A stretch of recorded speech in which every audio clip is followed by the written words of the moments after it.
एक बार आप लोगों का फिर स्वागत है हमारे इस चैनल पर। और आज की क्लास में हम लोग डिस्कस करेंगे अल्कोहल्स, फिनॉल्स और ईथर चैप्टर से एक important topic physical properties of ether. साथ में हम कुछ केमिकल रिएक्शंस भी ईथर की पढ़ेंगे और बची हुई ईथर की केमिकल रिएक्शंस को हम लोग नेक्स्ट लेक्चर में कवर करेंगे। सबसे पहले हम लोग physical properties of ether discuss करते हैं। यहाँ पर जो कार्बन और ऑक्सीजन का बॉन्ड होता है ईथर में, ये पोलर नेचर का होता है। और ये पोलर नेचर का होता है, साथ में हमारा जो ईथर का शेप होता है ये वेंट शेप होता है, एक तरह से वाटर का जैसा शेप होता वैसा होता है।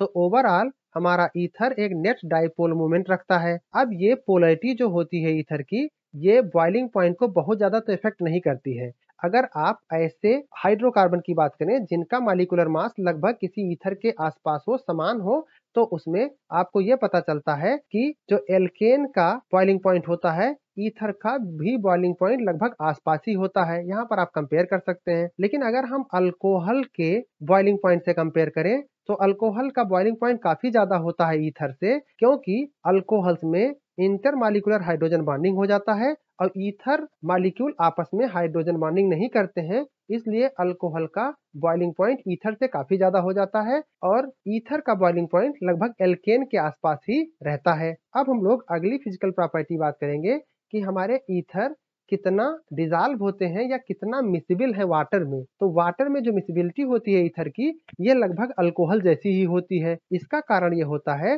कि जैसे अल्कोहल हमारा वाटर के साथ हाइड्रोजन बॉन्ड बनाता है, यहाँ पर आप हाइड्रोजन बॉन्ड देख सकते हैं, सिमिलरली हमारे ईथर भी हाइड्रोजन बॉन्ड वाटर के साथ बना करके वाटर में मिसबिल हो जाते हैं।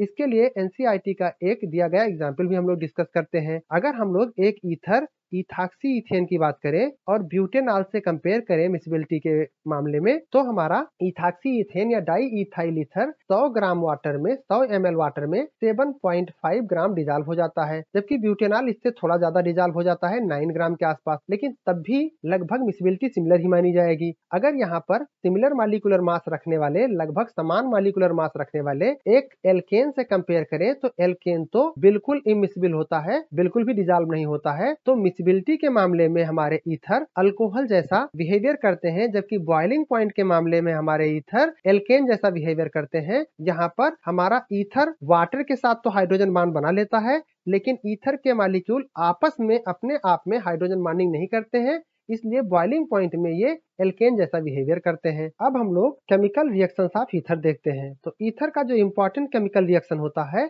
ये due to cleavage of carbon oxygen bond होता है। कार्बन ऑक्सीजन बॉन्ड का डिसोसिएशन बड़ा कठिन होता है और ये हमें ड्रास्टिक कंडीशन में ही मिल पाता है। यहाँ पर जितने भी फंक्शनल ग्रुप आप जानते हैं ऑर्गेनिक केमिस्ट्री में, उसमें सबसे कम रिएक्टिविटी, लगभग सबसे कम रिएक्टिव फंक्शनल ग्रुप ईथर ही होता है। और यहाँ पर अगर हम लोग थोड़े हाइड्रोजन हैलाइड की एक्सेस अमाउंट रखें तो हमको इसमें जो प्रोडक्ट मिलता है वो एल्काइल हैलाइड मिलता है। हम जानते हैं ईथर में ऑक्सीजन और कार्बन के दो बॉन्ड होते हैं, दोनों तरफ एल्काइल ग्रुप लगा होता है, या जो आर ग्रुप लगा होता है, इसको हम लोग हाइड्रोजन हैलाइड से डिसोसिएट कराते हैं तो हमको सबसे पहले एक मॉलिक्यूल एल्काइल हैलाइड मिलता है और दूसरा अल्कोहल मिलता है।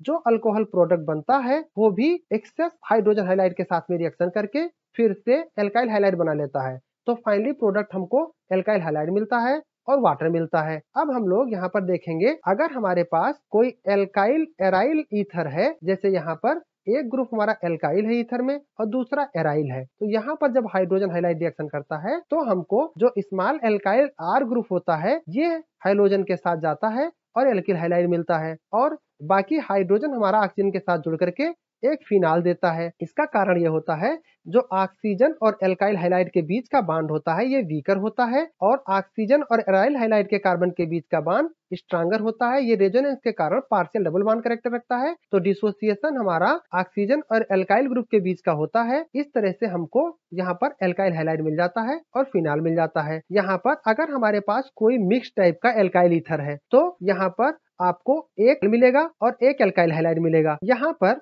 जो हमारे आर ग्रुप हैं, इसमें कौन एल्काइल हैलाइड बनाएगा और कौन अल्कोहल बनाएगा, इसको हम लोग आगे डिस्कस करने वाले हैं। लेकिन अगर हम लोग हाइड्रोजन हैलाइड की बात करें तो हमें पहले से ही पता है कि सबसे अच्छी रिएक्टिविटी HI की होती है, फॉलोड बाय HBr और फॉलोड बाय HCl। यहाँ पर सबसे अच्छी रिएक्टिविटी HI देता है, क्योंकि HI की इसका बॉन्ड लेंथ ज्यादा होने के कारण इजिली डिसोसिएट होकर के रिएक्शन में पार्टिसिपेट करता है। कंसंट्रेट HI और HBr को हाई टेम्परेचर पे रख करके यूज कर सकते हैं। हमें पहले से पता है कम रिएक्टिव होते हैं, तो हमको जो रिएजेंट लेना है वो भी कंसंट्रेटेड लेना है और साथ में टेम्परेचर भी प्रोवाइड कराना है। ड्रास्टिक कंडीशन में ही हमको रिएक्शन मिल पाती है। अब हम लोग यहाँ पर मैकेनिज्म ऑफ रिएक्शन देखेंगे कि हमारे ईथर डिसोसिएट होते हैं किसी हाइड्रोजन हाइलाइड के साथ में। ये बहुत सिंपल मैकेनिज्म है, आप इसको आराम से स्टेप बाय स्टेप देखिएगा और इसको पेन और नोटबुक लेकर के नोट जरूर कीजिएगा। यहाँ पर हम जो मैकेनिज्म की पहली लाइन देखते हैं, तो ईथर हमारे कंसंट्रेट HI के साथ अगर हम लोग रिएक्शन कराएं तो सबसे पहले प्रोटोनेशन होता है। हम लोग जानते हैं जो HBr और HI होते हैं ये सफिशिएंटली एसिडिक होते हैं और काफी मात्रा में H+ आयन प्रोड्यूस करते हैं। तो मान लीजिए यहाँ से जो H+ आयन निकलेगा वो ईथर के ऑक्सीजन के लोन पेयर से बॉन्ड बना करके हमारे पास यहाँ पर एक ऑक्सोनियम आयन बना लेगा और आयोडाइड निकल जाएगा। तो पहले स्टेप में हमारा प्रोटोनेशन हो जाएगा ईथर का, ये प्रोटोनेटेड ईथर बन जाएगा जिसे हम लोग ऑक्सोनियम आयन भी कहेंगे। सेकेंड स्टेप पर यहाँ जो आयोडीन है कच्चा न्यूक्लियोफाइल होने के कारण अटैक करेगा यहाँ पर ऑक्सोनियम आयन के साइड में लगे हुए दोनों एल्काइल ग्रुप में से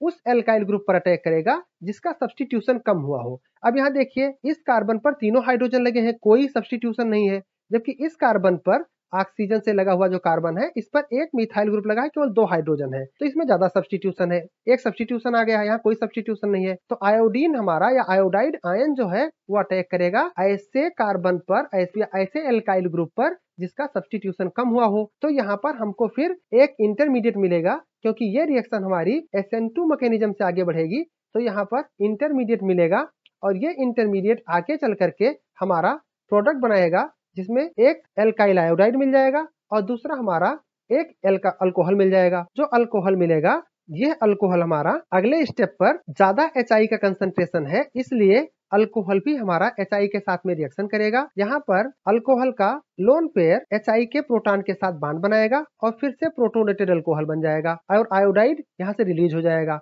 फिर से हमारा आयोडाइड अटैक करेगा इस कार्बन एटम पर जिससे हमारा ऑक्सीजन जुड़ा हुआ है और ये एक एल्काइल आयोडाइड बना लेगा और साथ में वाटर निकल जाएगा। तो बना हुआ अल्कोहल भी तीसरे स्टेप पर फिर से एल्काइल हाइलाइड बना लेगा। अब हमको यहाँ पर देखना है जो HI होता है अगर एक्सेस में है तभी ये स्टेप हो पाएगा, यानी HI का एक्सेस होना जरूरी है। HI का एक्सेस होने के साथ में ही हमारा बना अल्कोहल फिर से एल्काइल आयोडाइड में कन्वर्ट हो जाता है। अब हमको देखना है अगर हमारे पास यहाँ पर जैसे मिक्स्ड ईथर है, ईथर के दोनों तरफ छोटे और बड़े एल्काइल ग्रुप लगे हुए हैं, तो यहाँ पर जो स्मॉलर ग्रुप होता है वो हरदम एल्काइल आयोडाइड बनाता है और जो बड़ा ग्रुप होता है वो हमारा जो है अल्कोहल बनाता है, वो हमारा अल्कोहल बनाता है। तो अल्कोहल का बनना और एल्काइल आयोडाइड का बनना जनरली इस पर डिपेंड करता है कि दोनों में से कौन सा स्मॉलर ग्रुप है और कौन बड़ा ग्रुप है। लेकिन रिएक्शन में अगर ऐसा ईथर है जिसमें प्राइमरी और सेकेंडरी एल्काइल ग्रुप हैं, तो जो स्मॉलर एल्काइल ग्रुप होता है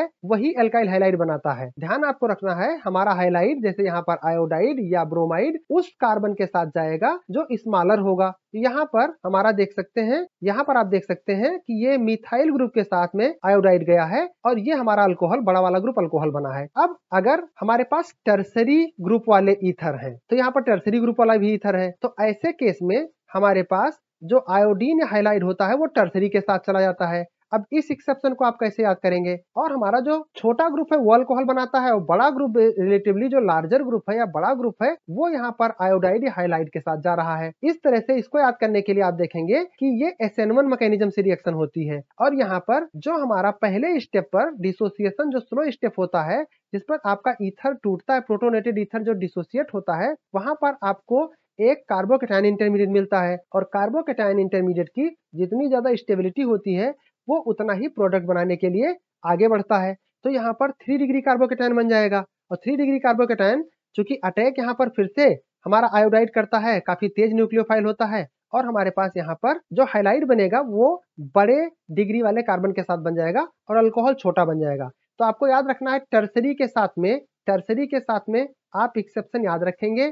यहाँ पर टर्सरी के साथ में आयोडाइड आ जाएगा या हाइलाइड आ जाएगा, बाकी प्राइमरी और सेकेंडरी में हम लोग छोटे ग्रुप के साथ ही हाइलाइट लगाएंगे, ये हमको ध्यान रखना है। अब हम लोग अगर यहाँ पर एक एलिफेटिक एरोमेटिक ईथर जैसे एनिसॉल की बात करें और इस पर अगर हम लोग रिएक्शन कराएं HI का या किसी हाइड्रोजन हाइलाइट का, तो यहाँ पर प्रोटोनेशन जब होता है हल डिसोसिएशन के 2 चांसेस होते हैं।